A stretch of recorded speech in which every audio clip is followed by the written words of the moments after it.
পরীক্ষার আগের রাতে কি পুরো বছরের পড়া একবারে শেষ করার টেনশনে রাতের ঘুম উড়ে যায়? আচ্ছা, রাত জেগে পড়া মুখস্থ করে A+ পাওয়ার স্বপ্ন তো অনেকেই দেখে, কিন্তু আজকে আমরা একদম কাটাছেঁড়া করে দেখব পড়াশোনা নিয়ে আমাদের সবচেয়ে বড় ৩টা ভুল ধারণা আসলে কি, আর কিভাবে সেই ভুলগুলোই ভালো রেজাল্টের পথে বাধা হয়ে দাঁড়ায়। চলুন এই ধারণাগুলো ভেঙে ফেলা যাক। একটু ভাবুন তো, পরীক্ষার ঠিক আগের রাতে সব বই খাতা নিয়ে বসে একবারে সব মুখস্থ করার চেষ্টা। এই সিনারিওটা কি খুব চেনা চেনা লাগছে? বিশ্বাস করুন আর নাই করুন, আমাদের দেশের লক্ষ লক্ষ স্টুডেন্ট ঠিক এই কাজটাই করে। আর দুঃখের বিষয় হল, তাদের বেশিরভাগই কিন্তু মনের মতো ফল পায় না। কিন্তু কেন এমন হয়? এখানেই আসছে আমাদের প্রথম ভুল ধারণা বা মিথ। তো আমাদের লিস্টের প্রথম আর সবচেয়ে বড় ভুল ধারণাটা হলো ক্র্যামিং, মানে পরীক্ষার আগে একবারে সব পড়ে ফেলাটা নাকি খুব কাজের। চলুন দেখি বিজ্ঞান আসলে কি বলে। আমরা ভাবি যে পরীক্ষার আগে 10 ঘন্টা একটানা পড়লেই বুঝি সব মনে থাকবে, কিন্তু আসল সত্যিটা কি জানেন? বাস্তবতা হলো এইভাবে পড়া তথ্যের প্রায় ৮০% মাত্র ২৪ ঘন্টার মধ্যে আমাদের মাথা থেকে হাওয়া হয়ে যায়। সংখ্যাটা শুনে একটু ধাক্কা লাগার মতোই, তাই না? ৮০%। এর কারণটা খুবই সিম্পল। আমাদের ব্রেন একবারে অনেক বেশি তথ্য নিতে পারে না। সে ভালোবাসে স্পেসড রিপিটিশন, মানে অল্প অল্প করে বারে বারে পড়া। চলেন একটা বাস্তব উদাহরণ দেখি। রহিম এসএসসিতে রাত জেগে ক্র্যামিং করে জিপিএ পেয়েছিল 3.50, কিন্তু পরের বছরগুলোতে সে কৌশল বদলে ফেলল, বিরতি দিয়ে পড়ার অভ্যাস করল, মানে স্পেসড স্টাডি। আর ফলাফল, তার জিপিএ বেড়ে দাঁড়ালো 5.00। পার্থক্যটা তো চোখের সামনেই, তাই না? আচ্ছা, এবার আসি আমাদের দ্বিতীয় ভুল ধারণাটায়। আমাদের মধ্যে অনেকেই ভাবে যে পড়ার সাথে সাথে অন্য কাজ, যেমন ধরেন মোবাইল চালানো, এটাও দিব্যি করা যায়। এটাকে বলে মাল্টিটাস্কিং ট্র্যাপ বা এক ধরনের ফাঁদ। দেখুন, সমস্যাটা ঠিক এইখানে।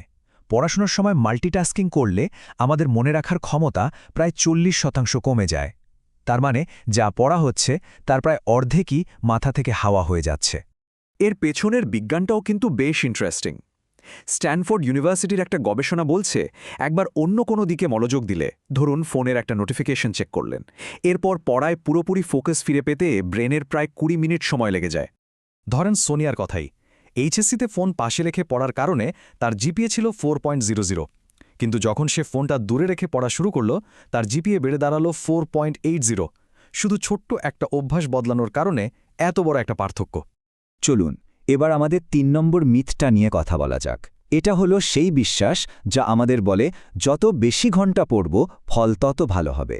এটাকে বলা হয় বার্নআউট বিলিফ। সহজ কথায় এই ধারণাটা হল, ঘন্টার পর ঘন্টা শুধু পড়াশোনা করে যাওয়াটাই সাফল্যের আসল চাবিকাঠি।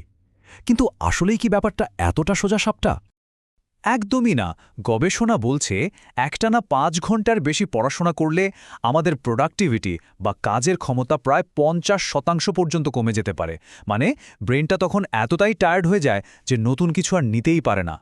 আর হার্ভার্ডের গবেষণা তো সরাসরি বলছে, ঠিকঠাক ঘুম ছাড়া পড়াশোনা করাটাই বৃথা।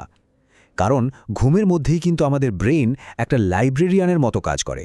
সারাদিনের পড়া তথ্যগুলোকে সুন্দর করে গুছিয়ে রাখে আর দীর্ঘমেয়াদী স্মৃতিতে পরিণত করে। সোজা কথায়, ঘুম হলো পড়া মনে রাখার সবচেয়ে জরুরি ধাপ।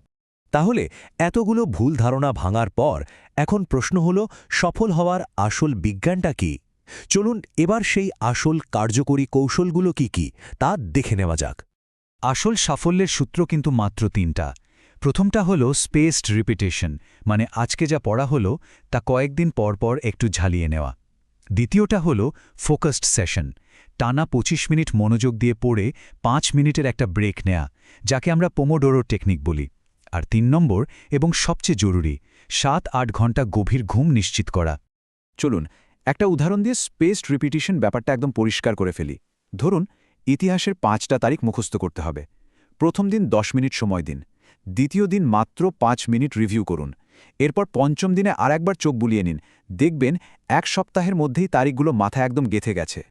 তাহলে এখন কিন্তু সময় এসেছে এই সায়েন্টিফিক মেথডগুলো কাজে লাগানোর। চলেন এটাকে একটা চ্যালেঞ্জ হিসেবেই নেওয়া যাক, কেমন? আজকে থেকেই ৩টা কাজ করা একদম বন্ধ করে দিতে হবে। ১.